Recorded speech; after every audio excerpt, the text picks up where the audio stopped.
খবর আবহাওয়া ইউটিউব চ্যানেলে আজকে আবার আপনাদের সবাইকে স্বাগত জানাই। আজকে বিশেষ গুরুত্বপূর্ণ আবহাওয়ার খবরে দক্ষিণবঙ্গে শুরু হতে চলেছে প্রচন্ড ভারী বৃষ্টিপাত। আজকে দুপুর পেরোলেই বাড়বে বৃষ্টি, প্রচন্ড ভারী বৃষ্টিপাত আসতে পারে দক্ষিণবঙ্গে। তবে আজকে থেকে বৃষ্টিটা অনেকটাই বাড়ার সম্ভাবনা রয়েছে। একটি লো প্রেশার যেটি উড়িষ্যা উপকূলের দিকে প্রবেশ করেছিল সেটি এখন পশ্চিমবঙ্গের মধ্যে প্রবেশ করে গেছে, যার ফলে জলীয় বাষ্পপূর্ণ বায়ু প্রবেশ করবে, বৃষ্টিপাতও হবে। আর একই সাথে উত্তরবঙ্গে কিন্তু বৃষ্টি বাড়ার একটা সম্ভাবনা পাওয়া যাচ্ছে। এই মাসের শেষের দিকে 28 থেকে 29 তারিখের আশেপাশের সময়ের মধ্যে উত্তরবঙ্গে আবার একটা প্রচন্ড ভারী বৃষ্টিপাত আসতে পারে। সেখানে কিন্তু মাঝে মধ্যে বৃষ্টিপাত চলতেছে, তবে আবার বৃষ্টিটা আসবে, প্রচন্ড ভারী বৃষ্টিপাত। তবে আজকে কিন্তু সকাল থেকেই মেঘলা মেঘলা রয়েছে, তার ফলে কোথাও কোথাও বৃষ্টিপাতও চলতেছে, সব জায়গায় নয়। বিক্ষিপ্ত ধরনের বৃষ্টিপাত কিন্তু উত্তরবঙ্গে চলার সম্ভাবনা রয়েছে।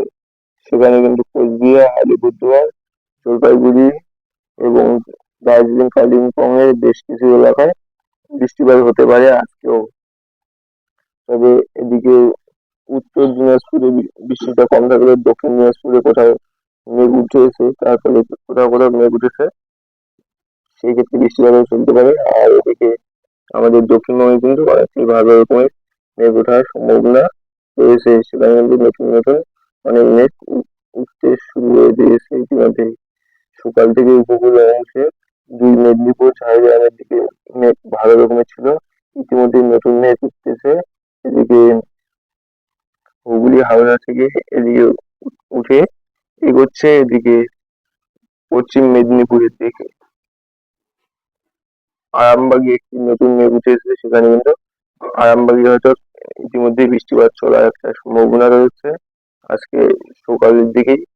আর এখন আপনাদের এলাকায় আকাশ কিরকম রয়েছে কমেন্ট করে জানাবেন। আর বৃষ্টিপাত চলতেছে না মেঘলা না মেঘলা, সবকিছুই জানাবেন। আর তার সাথে আপনাদের জেলার নামটা অবশ্যই জানাবেন। আর এদিকে কিন্তু উত্তরবঙ্গে যে বৃষ্টিপাত একটা চলার সম্ভাবনা, সেক্ষেত্রে কিন্তু বৃষ্টিপাত এখানেও দেখা যাচ্ছে, অনেকটাই বৃষ্টিপাত চলতে পারে। এদিকে শিলিগুড়ির আশেপাশে এখানে কিন্তু 9 থেকে 10 মিলিমিটার বৃষ্টি হতে পারে। আর এদিকে যে আলিপুরদুয়ার, জলপাইগুড়ি জেলার উপরের দিকের অংশে ভালো রকমের বৃষ্টিপাত চলতে পারে, প্রচন্ড ভারী বৃষ্টিপাত। আর আজকে কিন্তু ভারী থেকে প্রচন্ড ভারী বৃষ্টিপাত আসাম ও মেঘালয়ের দিকে চলবে, প্রচন্ড ভারী বৃষ্টিপাত হতে পারে। এদিকে জলীয় বাষ্পীয় বায়ু প্রবেশ করতেছে।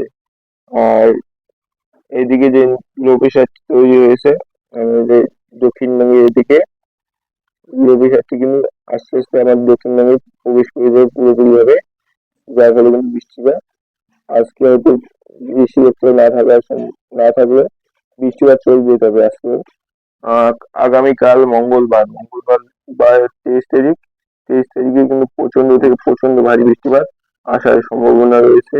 সকালের দিকেই হয়তো বৃষ্টিপাত শুরু হবে বেশ কিছু এলাকায় উপকূল অংশে। তারপর পরবর্তীতে দুই মেদিনীপুর এবং ঝাড়গ্রামে বৃষ্টিটা ছড়িয়ে যাবে। সেখানে ভারী অতি ভারী বৃষ্টি সকালের দিকেই শুরু হয়ে যাবে।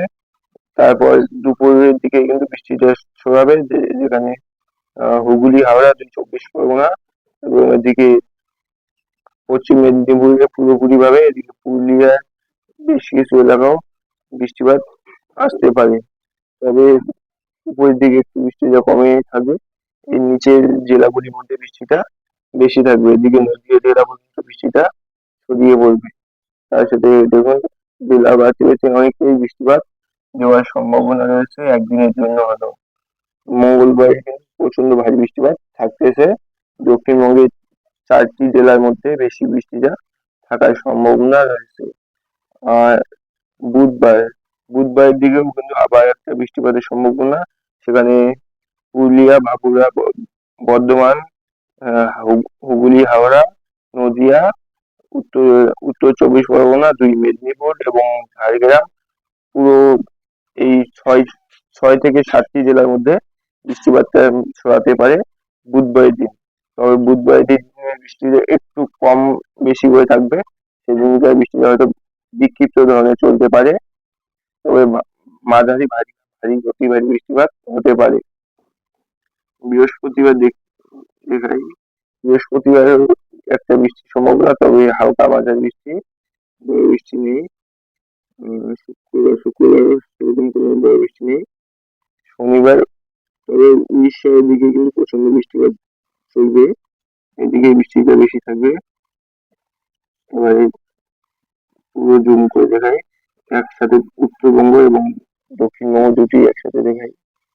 সোমবার মঙ্গলবার এই সময়টি কিন্তু উত্তরবঙ্গে বৃষ্টিটা বাড়ার সম্ভাবনা রয়েছে। দেখুন এখানে, এখানে 28 তারিখ থেকে কিন্তু উত্তরবঙ্গে পাহাড়ের দিকে কিন্তু প্রচন্ড ভারী বৃষ্টিপাত আসার সম্ভাবনা রয়েছে, তবে সেগুলি হয়তো ভুটানের পাহাড়ের দিকে এগোতে পারে। আর উত্তরবঙ্গে কিন্তু বৃষ্টিতে যে বাড়ার সম্ভাবনা রয়েছে সেটি কিন্তু 29-30 এর আশেপাশের সময়ের মধ্যে বৃষ্টিপাতটা বেড়ে যাবে, যেখানে আবার নতুন করে প্রচন্ড ভারী বৃষ্টিপাত আসতে পারে।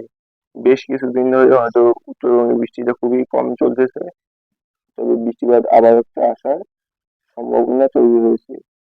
30 তারিখের দিকে পুরো দক্ষিণবঙ্গ জুড়ে হালকা মাঝারি বৃষ্টিপাত চলতে পারে, আর উত্তরবঙ্গ হালকা মাঝারি চলতে পারে, তবে ভারী অতি ভারী কিন্তু উত্তরবঙ্গে চলবে রাত্রে, রাত থেকে সকালের দিকে বৃষ্টিটা, রাত থেকে সকালের মধ্যে বৃষ্টিটা প্রচন্ড ভারী হয়।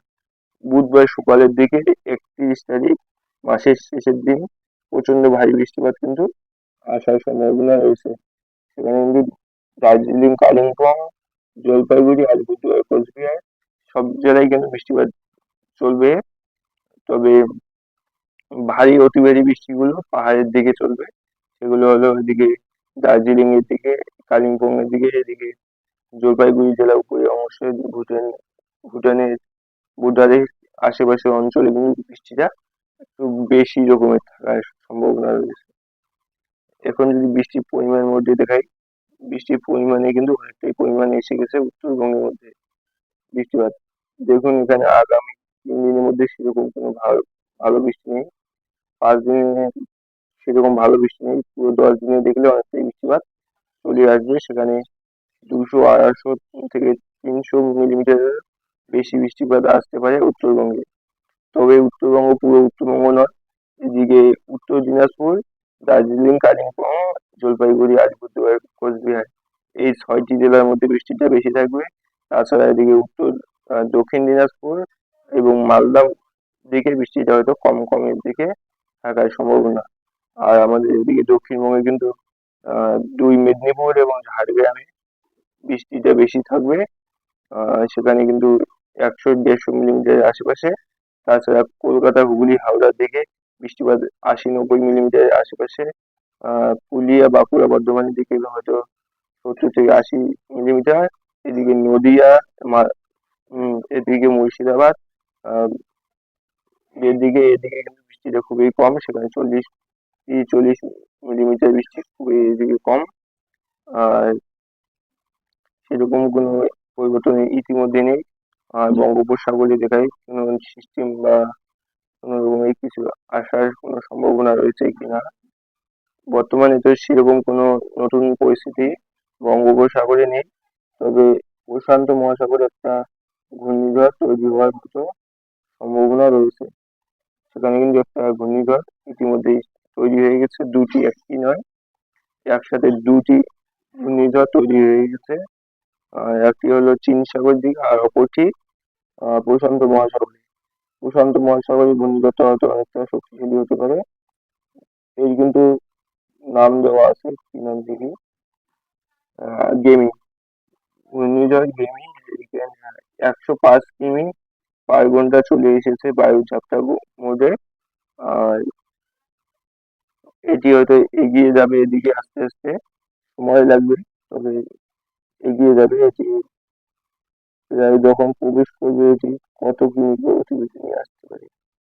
এদিকে এই ঘূর্ণিঝড়টি কিন্তু শক্তিশালী হওয়ার সম্ভাবনা নেই, এটি চীন সাগরে রয়েছে, এটিতে বেশি শক্তি ধারণ না করতেও পারে। আজকের ভিডিও আর বেশি বড় করতেছি না, এখানে শেষ করতেছি। ধন্যবাদ।